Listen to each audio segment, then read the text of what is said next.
Psaume 73. Pour moi, m'approcher de Dieu, c'est mon bien. Je place mon refuge dans le Seigneur l'Éternel, afin de raconter toutes tes œuvres. Amen. Son amour est inconditionnel, sa bonté, ses œuvres sont infinies. Il est bon, Dieu est bon en tout temps, au quotidien. C'est vrai, on a pu le voir à l'œuvre dans nos vies, dans des grandes choses, mais aussi dans des petites. Et là, ce matin, on est là pour le louer, pour chanter de tout notre cœur combien notre Seigneur est bon.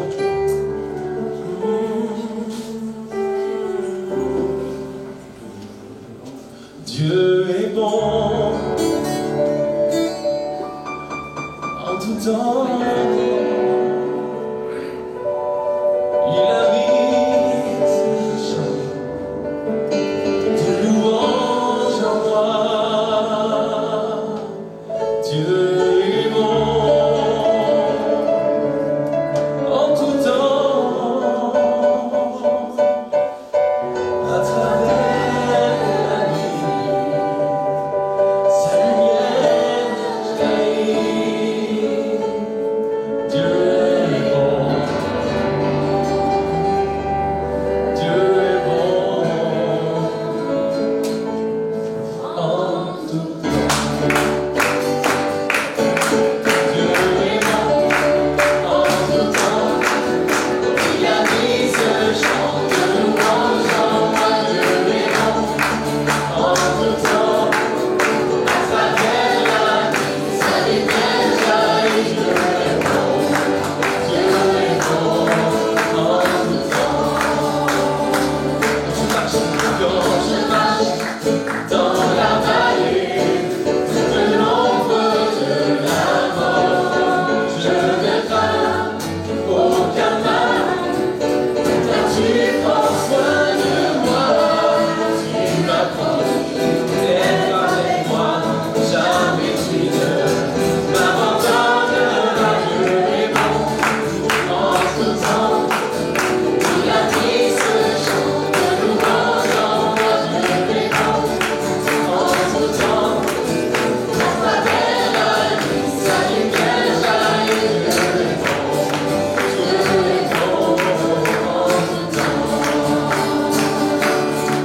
Nous étions si intimes, il est mort pour nous tous.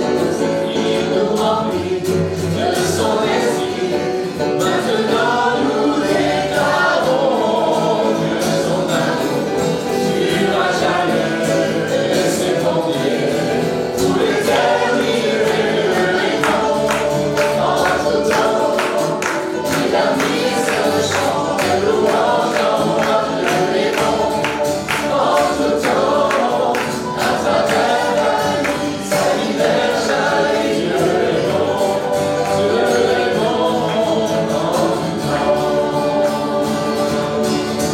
Parfois je ne comprends pas le plan qu'il a pour moi. Ma vie est dans ses mains. Je veux proclamer sans hésiter. Dieu est bon en tout temps. Il a mis ce chant de louange en moi. Dieu est bon en tout temps. À travers la nuit, sa lumière jaillit. Dieu est bon en tout temps.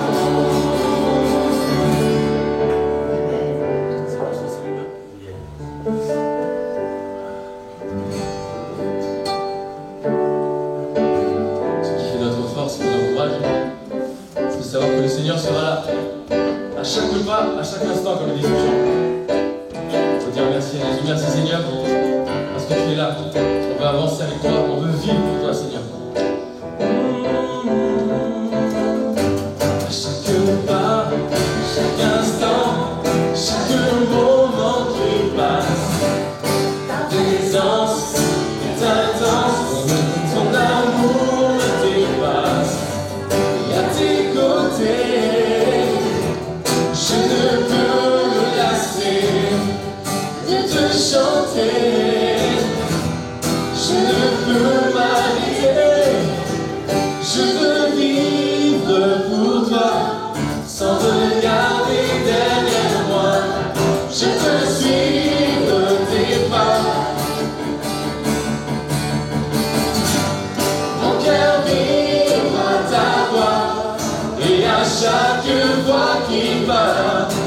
veux vivre pour toi. Comprends à chaque pas, chaque instant. Chaque pas, chaque instant, chaque moment qui passe. Ta présence est intense, ton amour me dépasse. Et à tes côtés, je ne peux me lasser de te chanter. Je ne peux m'arrêter, je veux vivre pour toi. Sans regarder derrière moi, je veux suivre tes pas. Mon cœur vibre à ta voix, et à chaque fois qu'il bat, je veux vivre pour toi. Je veux vivre pour toi, sans regarder derrière moi. Je veux suivre tes pas. Mon cœur vibre à ta voix, et à chaque fois qu'il bat, je veux vivre pour toi.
sa faveur reste sur toi pour plus de 1000 générations, sur ta famille et tes enfants et les enfants de leurs enfants, que sa présence t'environne avec toi, à tes côtés, qu'elle tyran et t'entoure.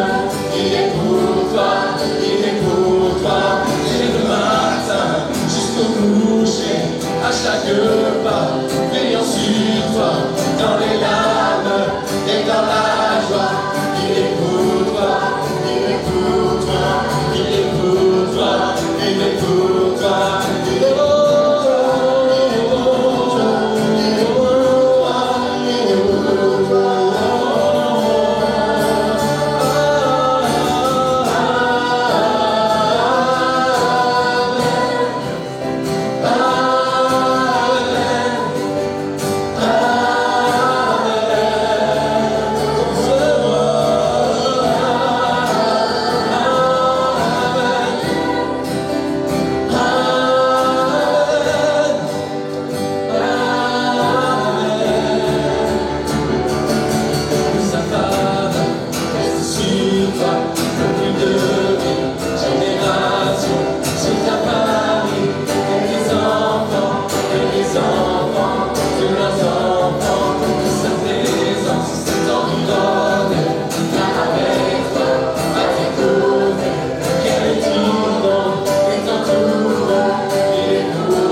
Je raconterai toutes tes merveilles, je chanterai ton nom,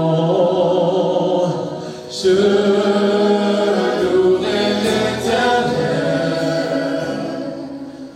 de tout mon cœur. Je ferai de toi le sujet de ma joie. Alléluia, je louerai l'Éternel. Oui, je louerai l'Éternel de tout mon cœur. Je raconterai toutes tes merveilles, je chanterai ton nom, je louerai l'Éternel de tout mon cœur. Je ferai de toi le sujet de ma joie. Alléluia,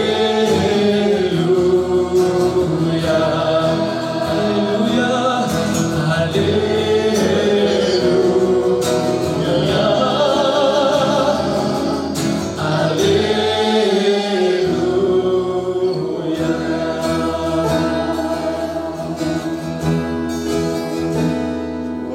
Seigneur, à quel autre irions-nous qu'à toi? Tu as les paroles de la vie éternelle, et nous avons cru, et nous avons connu que tu es le Christ, le Fils du Dieu vivant.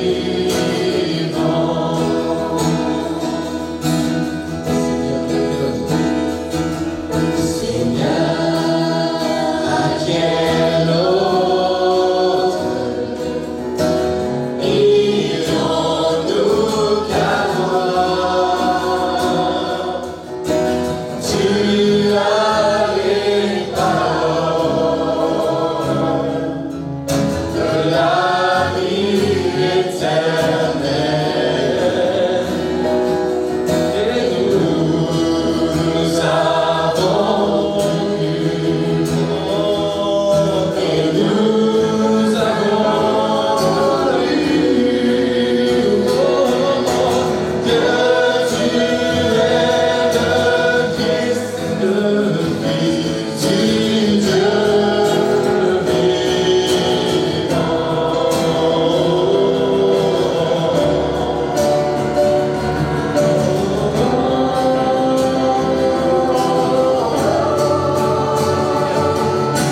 Seigneur, à quel autre irions-nous qu'à toi? Tu as les paroles de la vie éternelle, et nous avons cru, et nous avons lu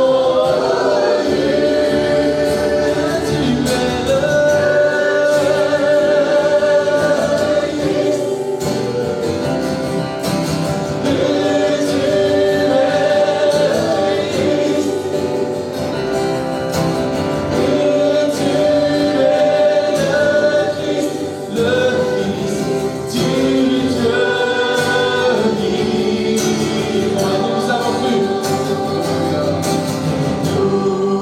nous avons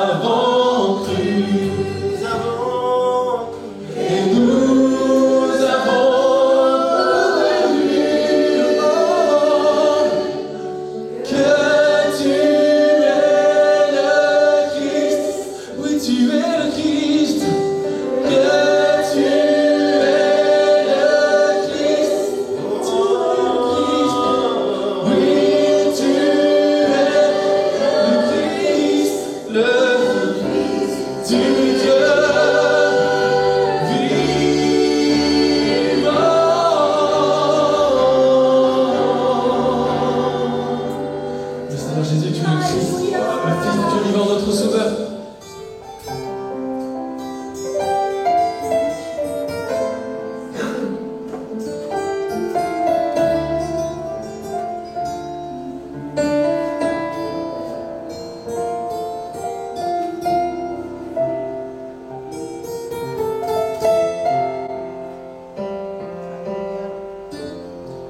Je célébrerai ton nom, Seigneur, oui je te louerai, Seigneur, car ton nom est grand et digne de louange. Je célébrerai ton nom, Seigneur, oui je te louerai, Seigneur, car ton nom est grand et digne de louange. Je rendrai gloire à ton nom, Seigneur, je t'exalterai, Seigneur, car ton nom est grand et digne de louange. Je rendrai gloire à ton nom, Seigneur, je t'exalterai,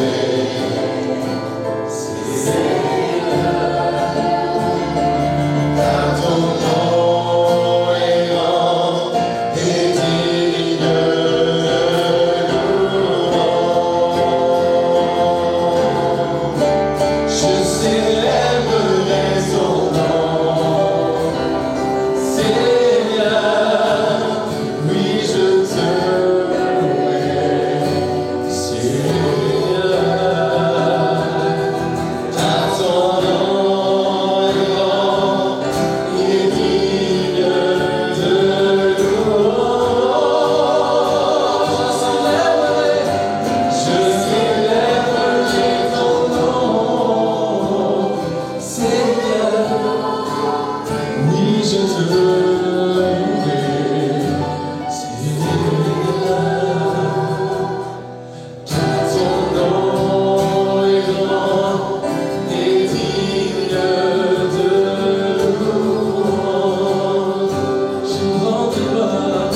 Je rendrai gloire à ton nom, Seigneur, je t'exalterai, Seigneur, car ton nom est grand et digne de louange.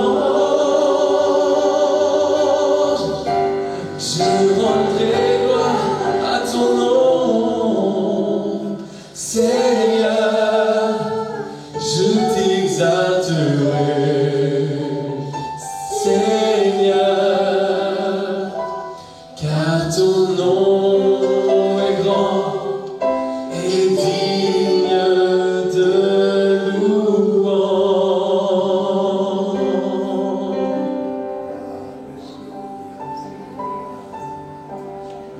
Célébrons le nom du Seigneur. Je voudrais que nous ouvrions la parole de Dieu dans le psaume 73. C'est un psaume d'Asaph. Et ce psaume m'a interpellé pour nous ce matin. Donc, psaume d'Asaph. Oui, Dieu est bon pour Israël, pour ceux qui ont le cœur pur. Toutefois, mon pied allait fléchir, mes pas étaient sur le point de glisser, car je portais envie aux insensés, en voyant le bonheur des méchants. Rien ne les tourmente jusqu'à leur mort. et leur corps est chargé d'embonpoint. Ils n'ont aucune part aux souffrances humaines et ils ne sont point frappés comme le reste des hommes. Aussi, l'orgueil leur sert de collier, la violence est le vêtement qui les enveloppe. L'iniquité sort de leurs entrailles. Les pensées de leur cœur se font jour. Ils raillent et parlent méchamment d'opprimés. Ils profèrent des discours hautains. Ils élèvent leur bouche jusqu'aux cieux et leur langue se promène sur la terre. Voilà pourquoi son peuple se tourne de leur côté. Il avale l'eau abondamment et il dit: comment Dieu saurait-il, comment le Très-Haut connaîtrait-il? Ainsi sont les méchants, toujours heureux. Ils s'accroissent ou ils accroissent leur richesse. C'est donc en vain que j'ai purifié mon cœur et que j'ai lavé mes mains dans l'innocence. Chaque jour je suis frappé. Tous les matins mon châtiment est là. Si je disais: je veux parler comme eux, voici, je trahirais la race de tes enfants. Quand j'ai réfléchi là-dessus pour m'éclairer, la difficulté fut grande à mes yeux, jusqu'à ce que j'eusse pénétré dans les sanctuaires de Dieu et que j'eusse pris garde au sort final des méchants. Oui, tu les places sur des voies glissantes, tu les fais tomber et les mets en ruine. Et quoi? En un instant, les voilà détruits. Ils sont enlevés, anéantis par une fin soudaine. Comme un songe au réveil, Seigneur, à ton réveil, tu repousses leur image. Lorsque mon cœur s'aigrissait et que je me sentais percé dans les entrailles, j'étais stupide et sans intelligence. J'étais à ton égard comme les bêtes. Cependant, je suis toujours avec toi. Tu m'as saisi la main droite. Tu me conduiras par ton conseil.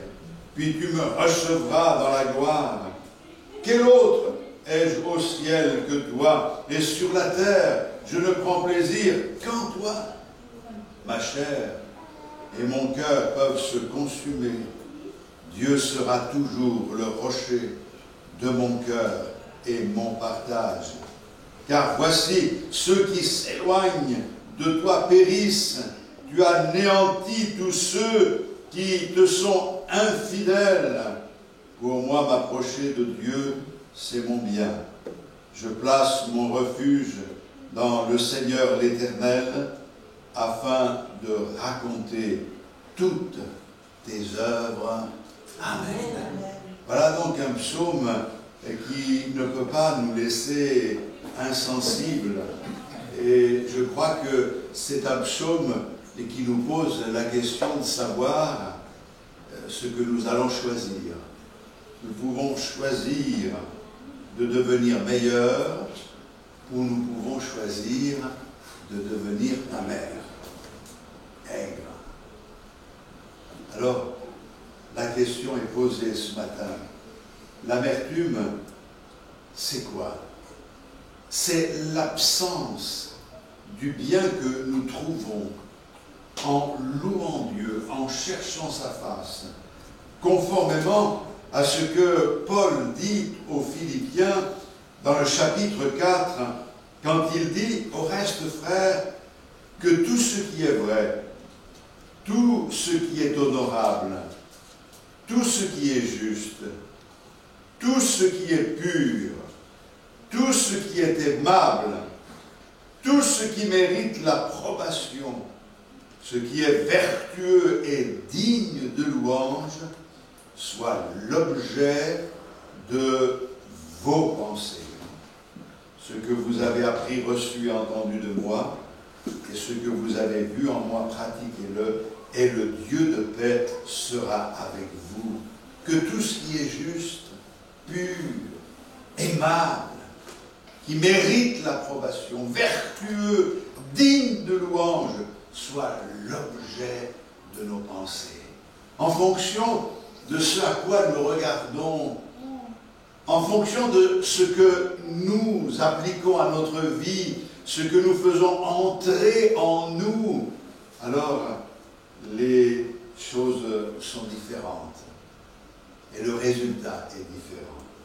Je vais vous raconter cette histoire. Un prof d'université, il y a des années de cela, a défié les étudiants qu'il avait devant lui en posant la question suivante. Dieu a-t-il créé tout ce qui existe?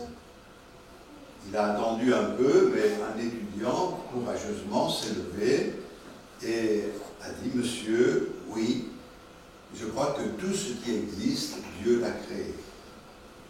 Et le professeur a ajouté tout et lui a répondu, oui, je maintiens tout.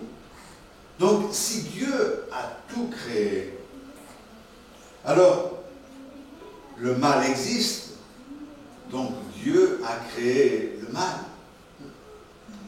Et comme on ne peut créer que de nous-mêmes, si Dieu a créé le mal, Dieu est le mal.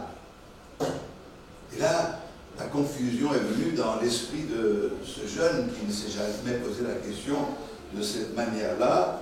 Et le prof était vraiment content de pouvoir mettre en relief que la foi, c'était vraiment un mythe et qu'il fallait justement mettre un petit peu cela de côté. Mais un autre étudiant a levé la main et a demandé la parole. Et il a, lui, dit ceci, puis-je, monsieur, vous poser une question? Il dit, le froid, est-ce que ça existe? Alors, il dit, bien sûr que ça existe. Comme moi, ça t'est arrivé d'avoir froid, c'est une drôle de question. Tu as déjà eu froid? Et le jeune a répondu, en fait, monsieur, le froid n'existe pas. Ce que nous considérons comme froid, c'est uniquement l'absence de chaleur. Et le zéro absolu, c'est quand il n'y a absolument aucune chaleur. Et s'il n'y a pas de chaleur, alors on a froid. C'est l'absence de chaleur. Il dit, et permettez-moi une autre question, l'obscurité, les ténèbres, ça existe? Et bien sûr que l'obscurité existe. Et ce jeune a ajouté, en fait, monsieur, l'obscurité, ça n'existe pas. Parce que l'obscurité, c'est l'absence de lumière. D'ailleurs, des scientifiques prouvent que l'obscurité, c'est rien. C'est le vide total. La lumière, ça peut être défini, mais l'obscurité, non. Quand il y a de la lumière, il n'y a plus d'obscurité. Et donc, il demande cette question, il pose cette question, l'obscurité, c'est un terme pour décrire, en fait, ce qui se passe lorsqu'il n'y a pas de lumière. Et finalement, ce jeune homme a demandé, monsieur, le mal existe-t-il? Alors oui, bien sûr que le mal existe. Et là, il a répondu, en fait, monsieur, le mal n'existe pas. Le mal, c'est simplement l'absence de Dieu. Quand Dieu n'est pas là, alors c'est le mal. Il a voulu ainsi démontrer que, d'une certaine manière, cette question qu'il avait posée était mal posée. Et c'est lui, le prof, qui est resté sans voix. Si nous n'entrons pas, ou si nous n'avons pas la vérité, alors nous sommes dans les ténèbres. Si nous n'avons pas l'amour de Dieu, alors nous sommes dans le froid, notre vie est froide, notre cœur est froid. L'amour, comme la vérité, la lumière, sont des choses qui existent et qui peuvent être développées. Et c'est justement ce dont nous avons besoin.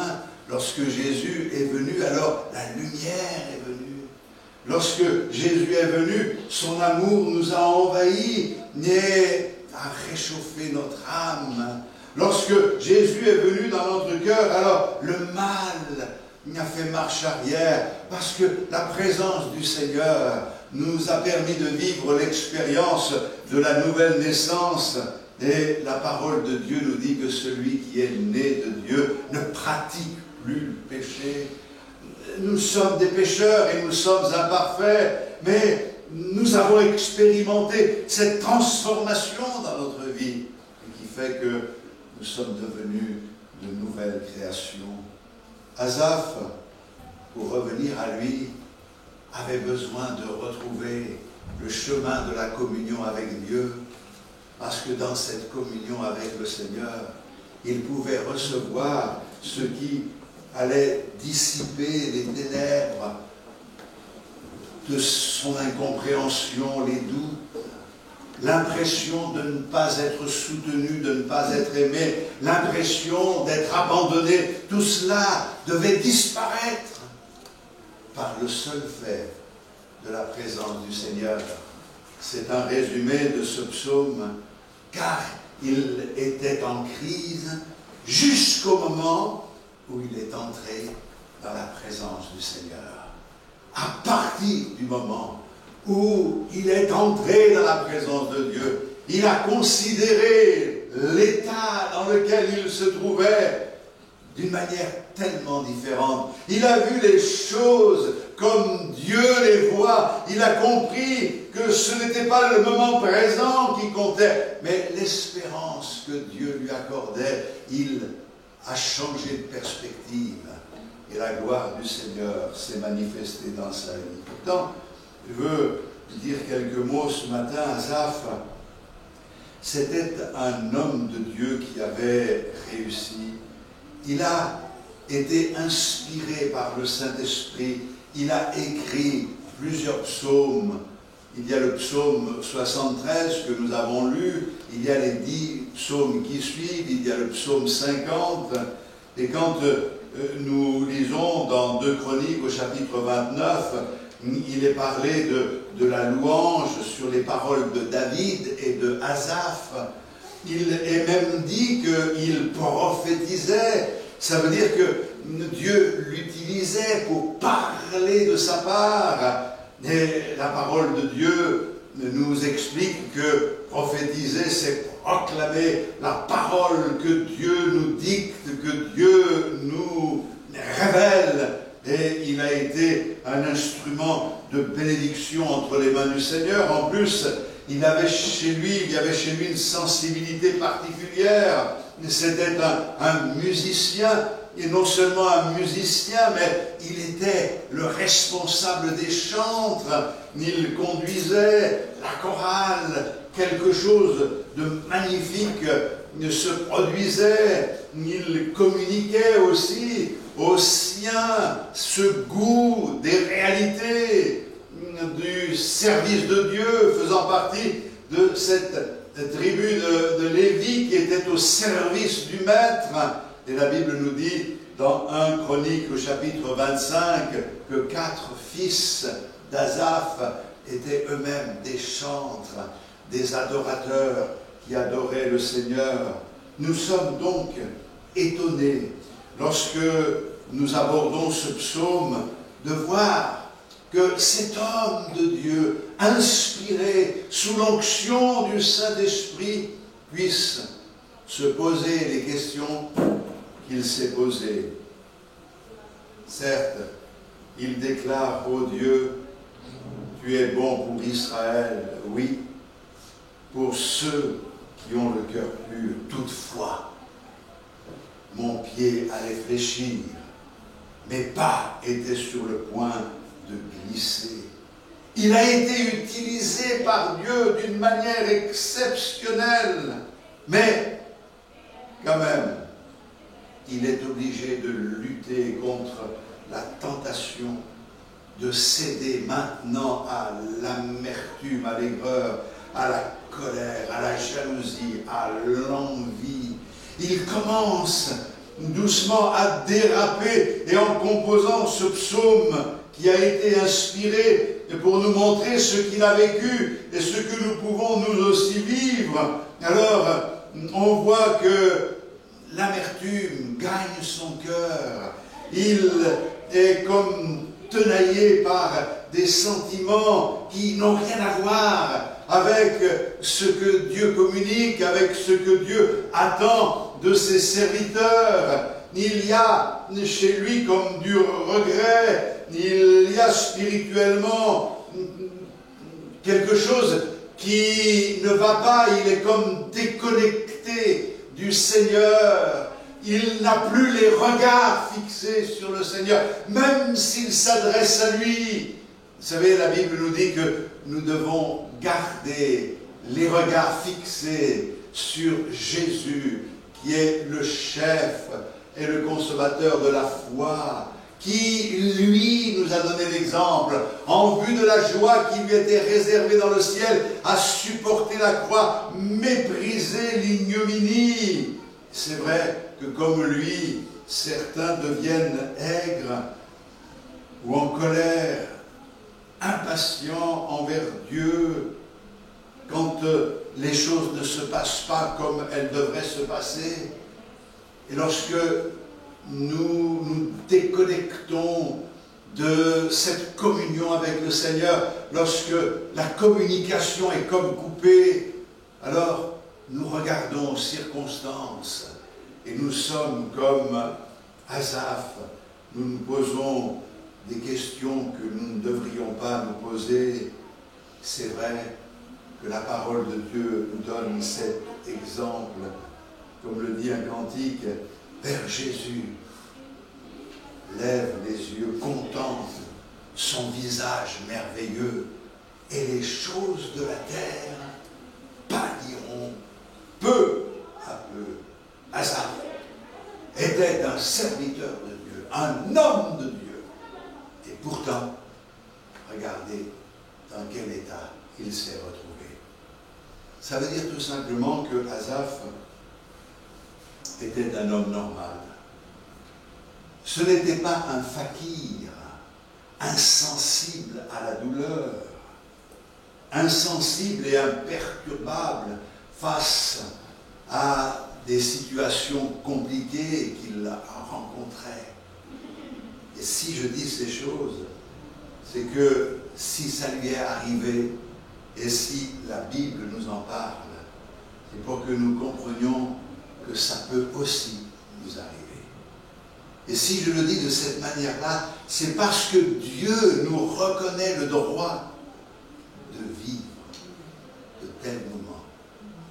Et Dieu comprend, lorsque nous vivons de tels moments, ce qui se passe dans notre cœur. Mais heureusement, le psaume n'est pas un psaume qui simplement justifie le fait que ce qui est ressenti ici, nous pouvons le ressentir, nous entraînant de plus en plus vers le fond. Non! Ce psaume est là pour nous dire, regardez l'expérience de cet homme. Qu'a-t-il fait? Il a relevé la tête, il a remporté la victoire. Alléluia.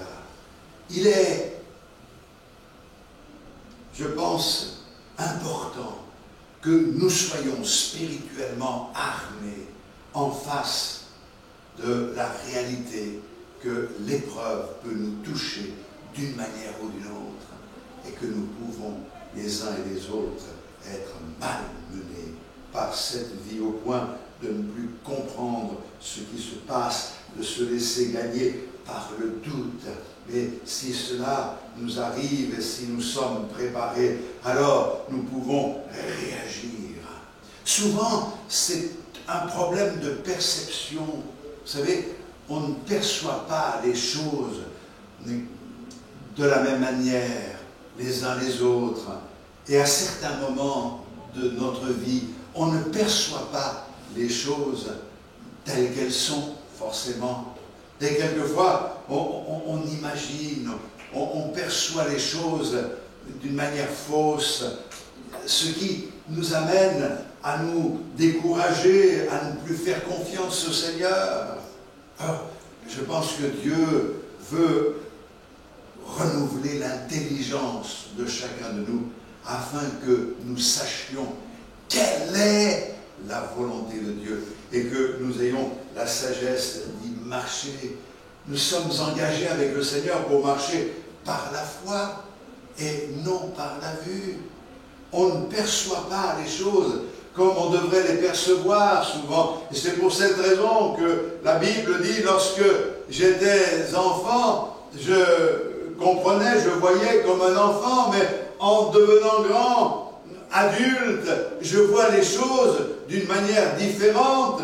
Et à travers de ce que le Seigneur dit là, il nous enseigne qu'il y a une croissance que nous devons développer pour que, justement, nous perdions de ce qui est de l'enfant et que nous percevions les choses d'une manière différente, avec du recul, sans nous laisser gagner par le doute. Le problème du peuple d'Israël, c'est qu'il revenait toujours à l'état d'enfant.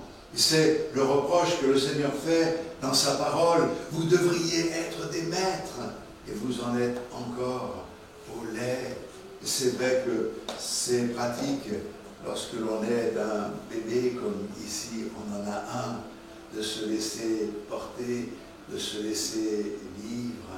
Mais lorsqu'on est obligé de prendre les choses en main et d'affronter les réalités de la vie, c'est tellement différent. Les situations auxquelles nous sommes confrontés ne sont pas toujours conformes à ce que nous avions imaginé, à ce que nous avions pensé.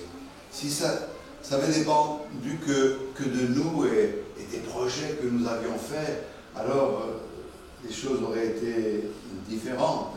Mais Dieu a choisi de nous faire passer par d'autres chemins. Tout simplement parce que le Seigneur veut nous préparer, nous armer, nous rendre forts, permettre de vivre quelque chose de grand. C'est vraiment l'histoire de la naissance du papillon. Avant d'être un papillon, le papillon c'est une chenille. Et ensuite, il se fige, il meurt en quelque sorte dans ce cocon. Et à un moment donné, le cocon s'ouvre. Et cette chenille qui rampait va devenir un papillon.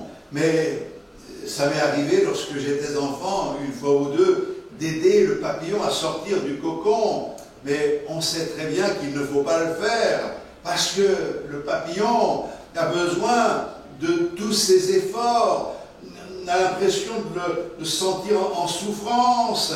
Il commence à sortir les ailes, à les développer, à justement les déployer, à les battre. Il prend de la force.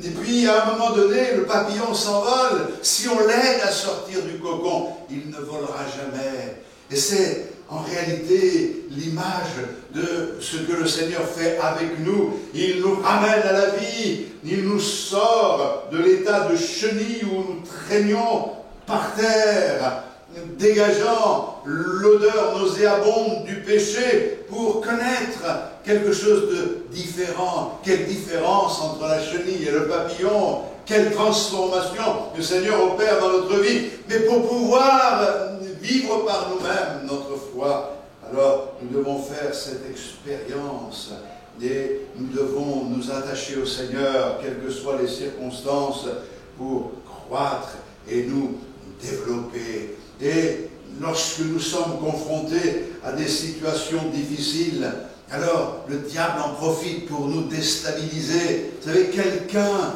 qui traverse l'épreuve a tendance à se culpabiliser. Mais il est aussi souvent culpabilisés par les autres. C'est le manque de discernement des amis de Job qui passent leur temps à culpabiliser Job alors qu'il avait besoin non pas d'être culpabilisé mais d'être aidé. Et même si ce que ces hommes disent à Job est la vérité, c'était mal approprié. Il y a un temps pour tout. On n'utilise pas la parole de Dieu comme une formule magique. Il faut y entrer, il faut la vivre, il faut expérimenter la grâce de Dieu. C'est vrai qu'une mauvaise compréhension de la foi nous rend quelquefois peut-être impitoyables à l'image de ces amis de Job, parce qu'on a vécu des expériences et qu'on ne comprend pas ce que vivent les autres, alors on est prêt à leur donner des leçons. Gardons-nous de nous placer au-dessus des autres. Restons dans l'humilité. Et puis, ce qui se passe souvent, c'est qu'on ne veut pas décevoir. Et parce qu'on ne veut pas décevoir, alors on prend sur nous.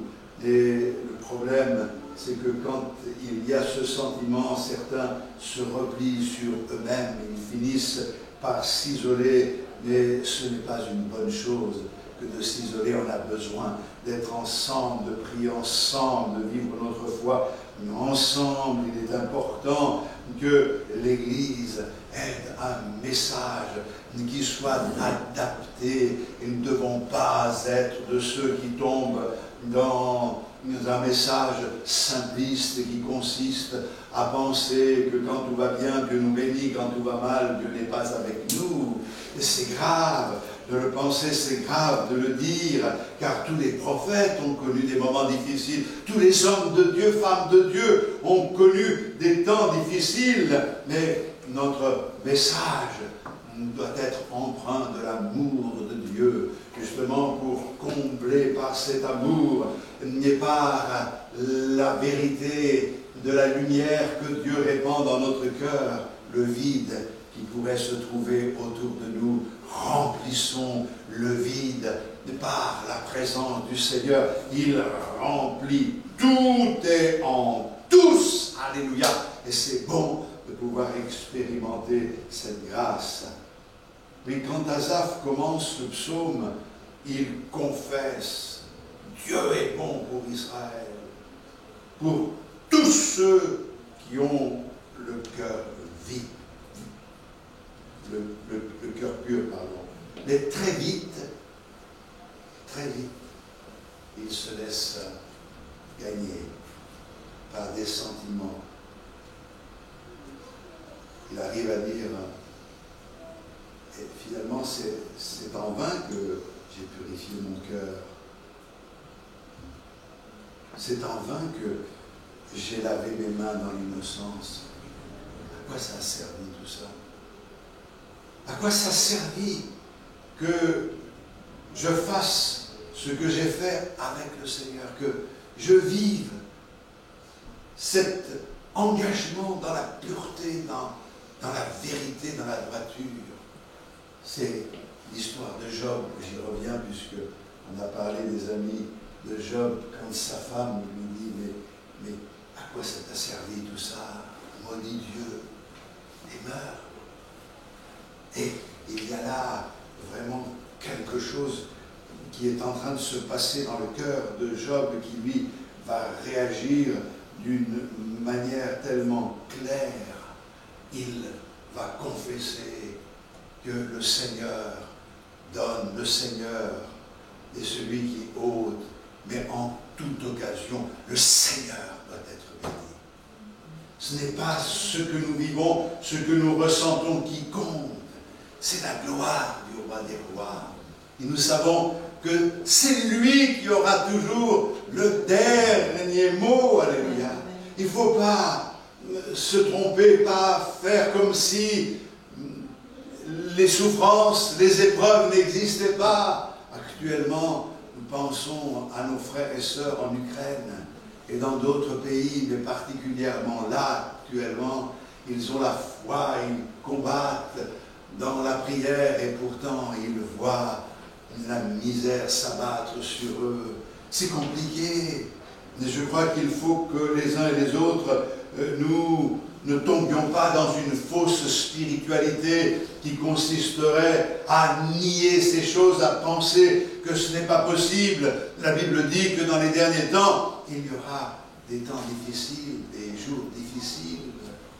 Et nous devons nous armer, nous préparer à cela. Quand dans la Bible, il est dit dans 2 Timothée 4, 20, Paul dit « J'ai laissé Trophime malade à Milet ». Il a certainement prié pour lui. Il a demandé à Dieu « Relève-le, n'était-il pas cet homme de Dieu qui a vu tant de miracles ?» Et pourtant, là, il est comme démuni. Alors il le laisse à Milet malade. Il pense à lui, il le soutient dans la prière.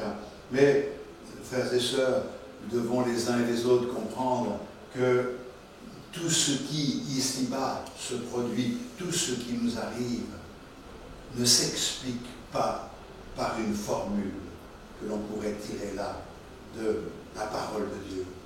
La parole de Dieu est la vérité. Et nous devons nous imprégner de cette parole pour entrer dans ce qui est écrit, nous laisser façonner par ce que le Seigneur dit afin de devenir des hommes et des femmes de Dieu. Je crois que la foi consiste précisément à compter sur Dieu en fonction de ce qu'il veut personnellement pour chacun d'entre nous. Or, ce qu'il veut pour chacun d'entre nous n'est pas forcément ce que nous aurions choisi. Si je pousse le raisonnement plus loin, quand je vois l'histoire de l'apôtre Paul, je m'aperçois que la volonté de Dieu était qu'il aille en prison. Mais Dieu lui a donné le choix. Parce que l'Esprit de Dieu lui a dit, tu vas te retrouver en prison. Mais l'Esprit de Dieu lui dit, attention, si tu vas à Rome, alors qu'il lui avait dit qu'il fallait qu'il y aille, tu vas être dans les chaînes. Ça va être difficile pour toi. Et l'apôtre Paul a su se tenir devant le Seigneur et puiser en lui tout ce qui est nécessaire. Il s'est armé de cette pensée, il a préparé son âme, il a disposé son cœur et il a fait un choix. C'est lui qui a fait ce choix. Il a décidé personnellement d'aller à Rome en sachant que des liens l'attendaient. Nous savons que c'est là, dans la prison, que l'apôtre Paul a, sous l'inspiration du Saint-Esprit, écrit les lettres qui composent la base de notre foi, de notre doctrine.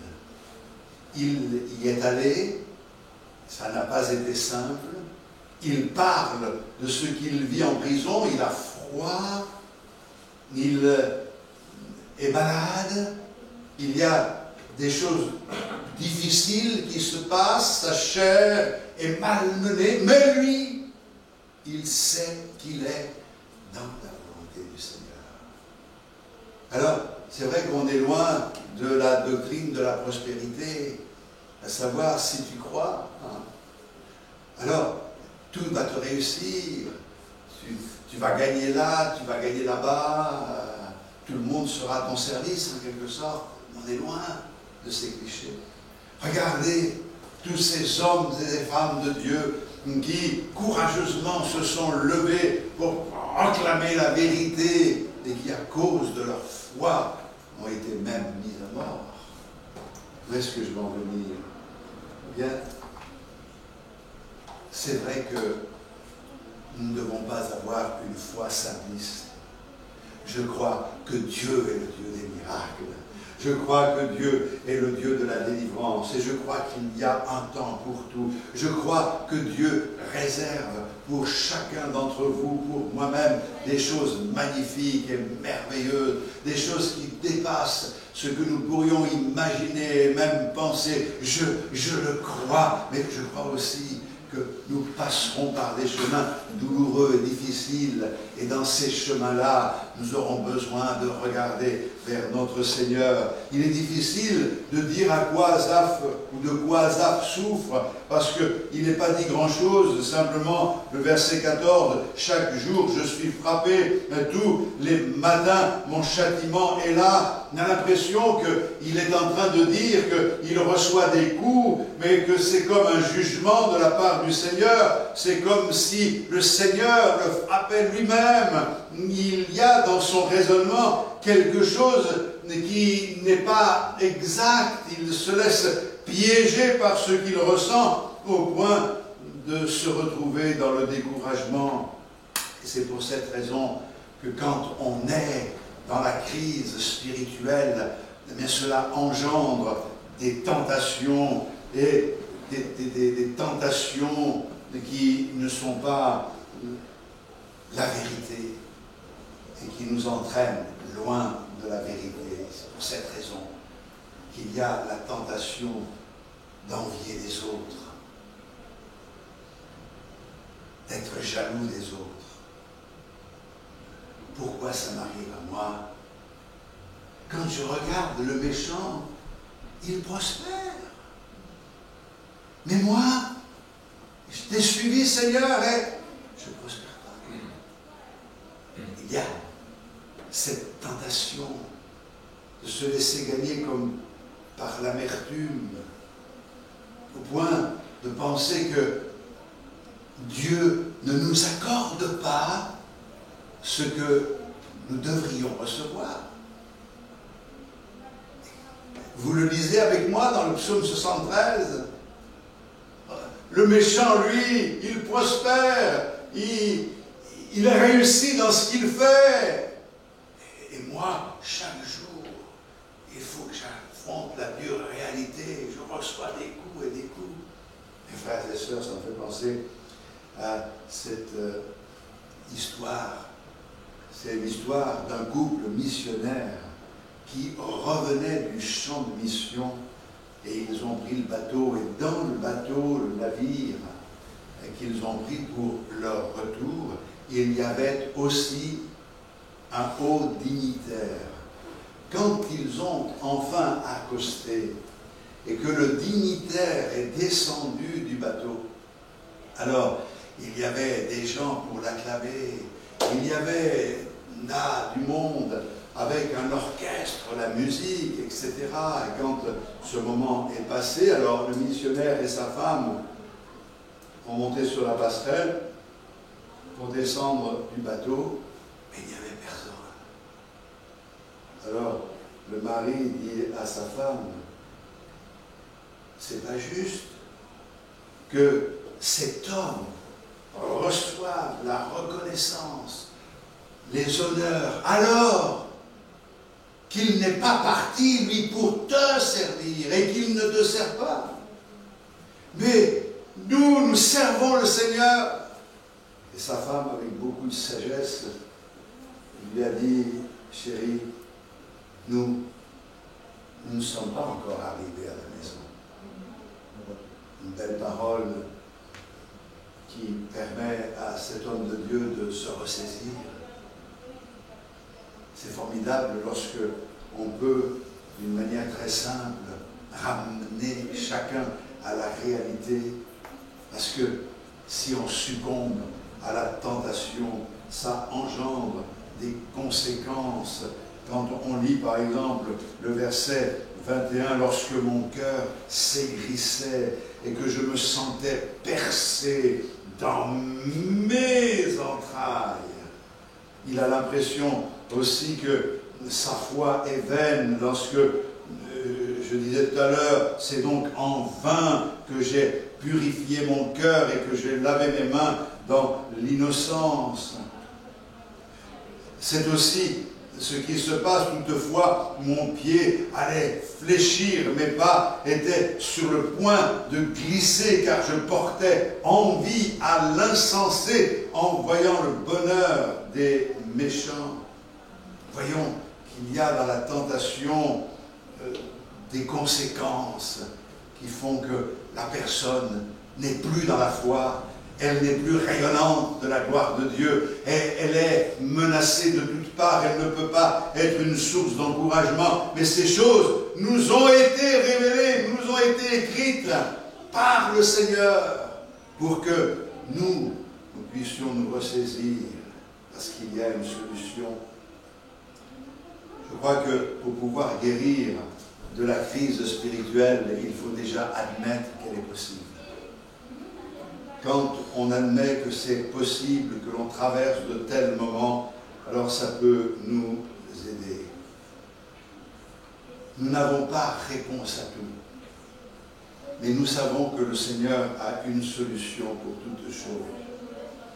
Il faut non seulement admettre que c'est possible, mais quand c'est possible, il faut prendre soin de rentrer en nous-mêmes pour nous examiner et nous juger nous-mêmes. C'est ce qui se passe lorsque le psalmiste Asaph dit « J'étais stupide et sans intelligence. J'étais à ton égard comme les bêtes. Cependant, je suis toujours avec toi. Tu m'as saisi la main droite. Tu me conduiras par ton conseil. Puis tu me recevras dans ta gloire. » La difficulté de cet homme a été grande à ses yeux, comme le dit le verset 16,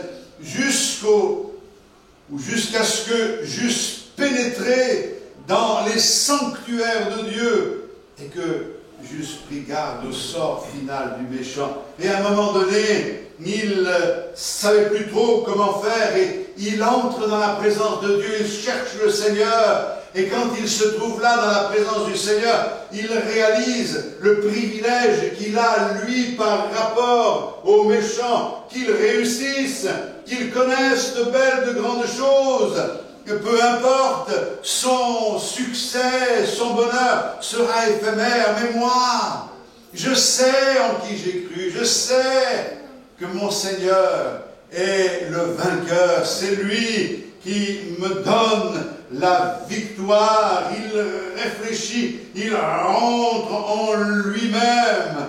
Et si au début, il porte envie aux méchants d'un seul coup, il comprend qu'il vaut mieux sa situation avec l'espérance qui est la sienne, parce qu'il y a quelque chose qui ressort dans ce que nous avons lu. Cependant,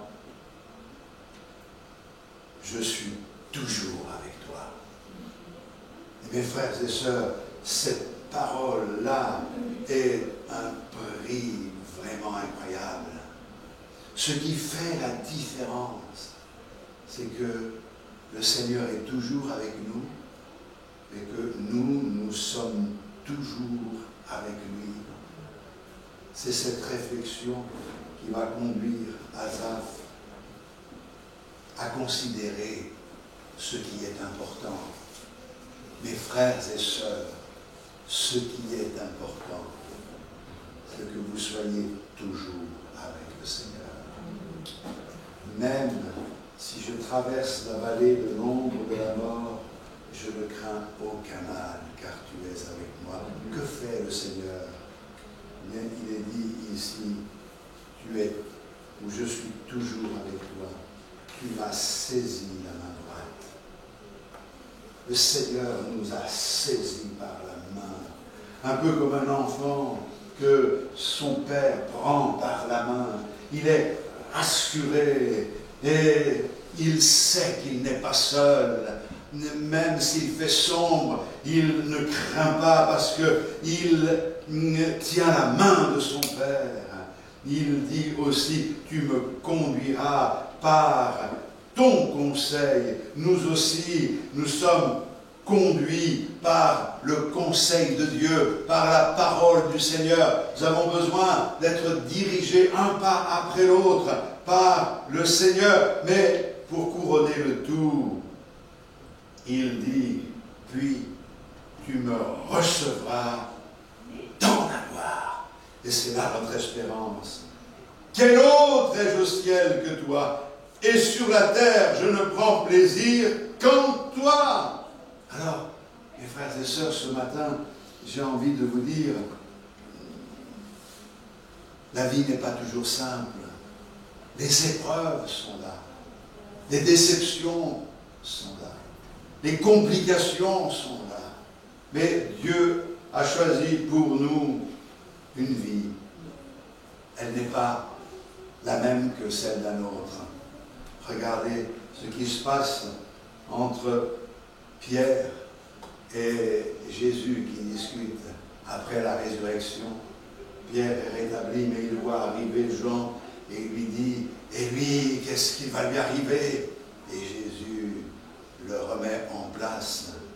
Si je veux qu'il demeure jusqu'à mon retour, toi, que t'importe? Toi, suis-moi. C'est ça qui est important. C'est pas de nous comparer à l'autre, de savoir si l'autre reçoit plus que nous.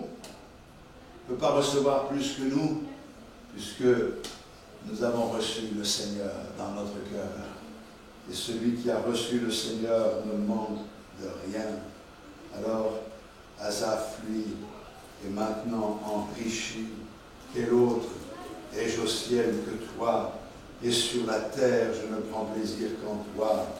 Ma chair et mon cœur peuvent se consuler.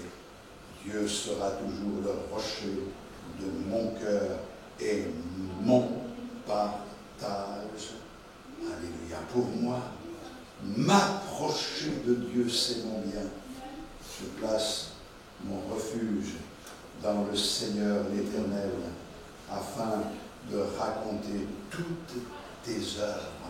Mes frères et sœurs, je vous engage maintenant, en prenant la Sainte Seine, à vraiment renouveler ce vœu que vous avez fait au Seigneur un jour, de le suivre, quoi qu'il en coûte, mais surtout de prendre cet engagement de chercher sa face tout au long de cette semaine, d'être en relation avec lui, en communion avec lui, pour connaître ce bonheur qui dépasse les circonstances, qui nous permet d'une manière miraculeuse d'être au-dessus de tout ce qui pourrait bien arriver ici-bas, de pouvoir être au-dessus de toutes les épreuves et les circonstances difficiles.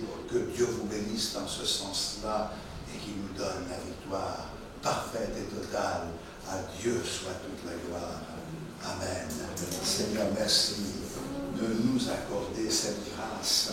Oh, nous aussi, nous sommes comme le psalmiste, et quelquefois parce que nous négligeons cette présence, cette communion avec toi, alors il y a du vide dans nos cœurs. Oh Seigneur, toi, tu es celui qui vient pour remplir tout et en tous.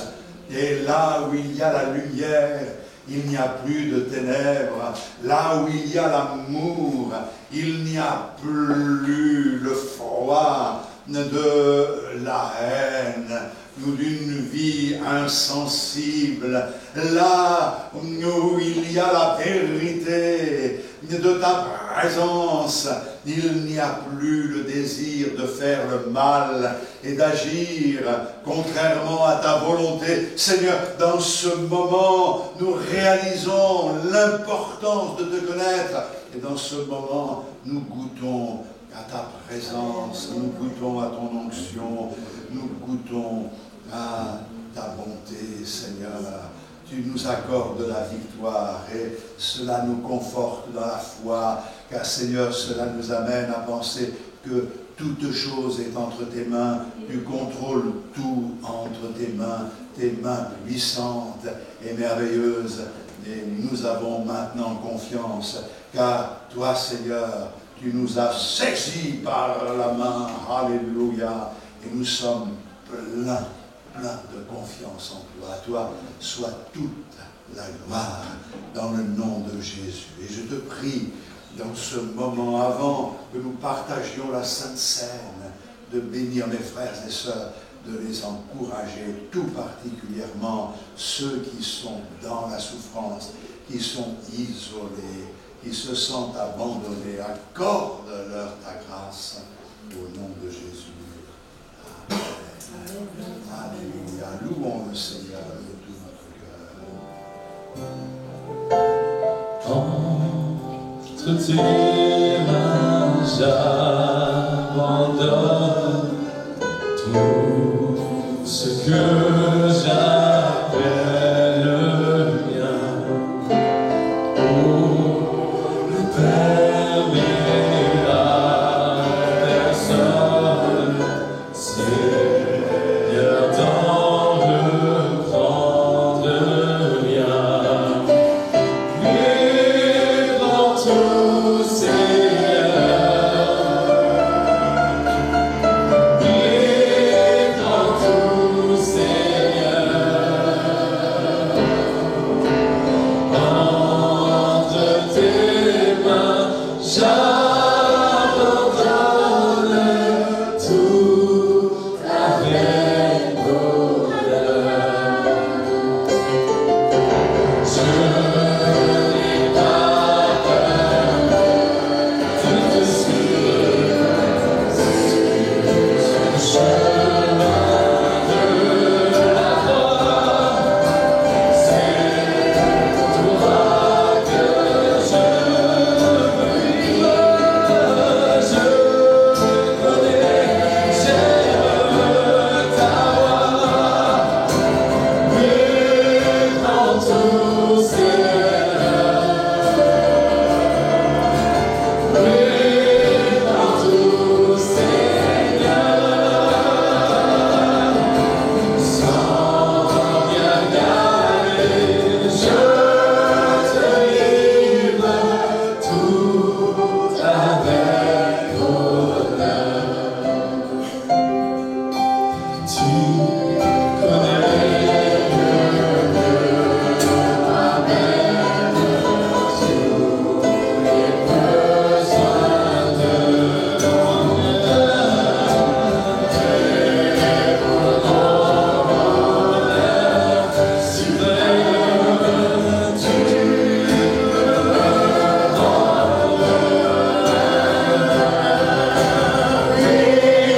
en tout,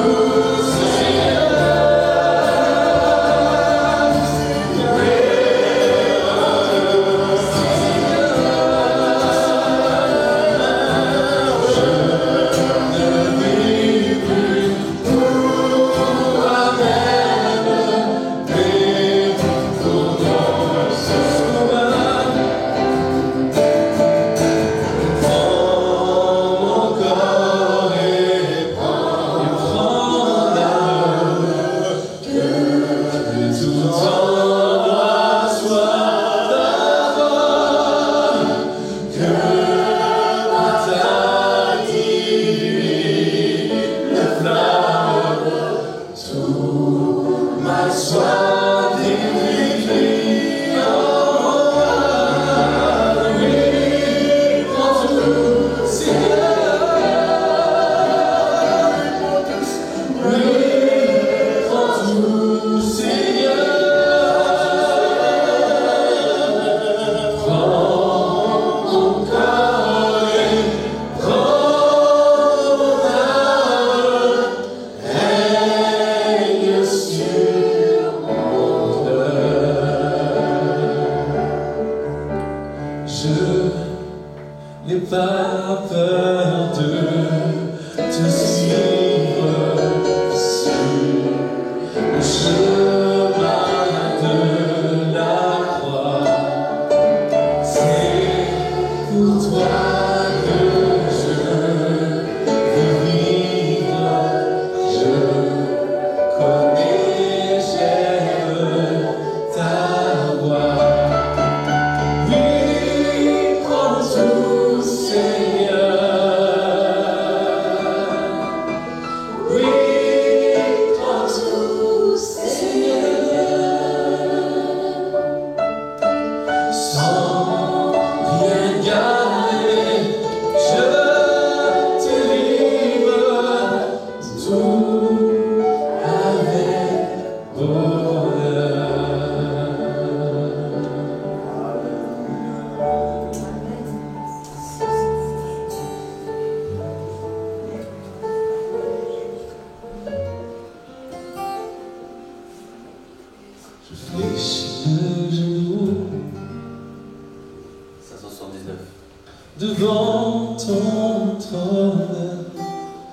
Je sais que ma vie ne m'appartient pas.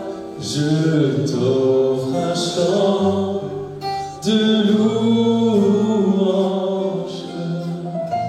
pour te plaire.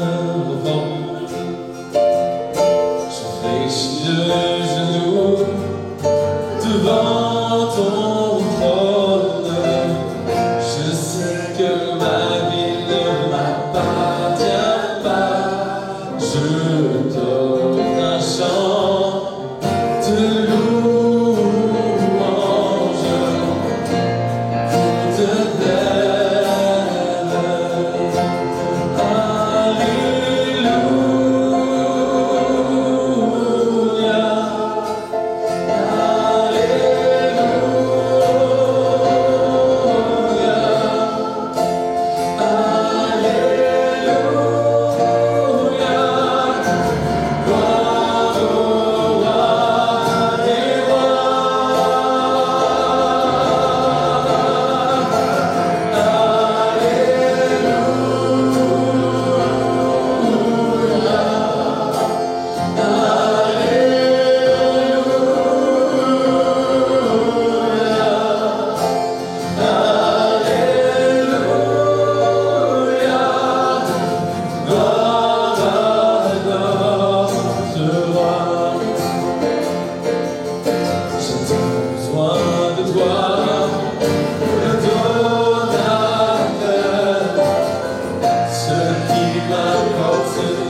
Alléluia, gloire.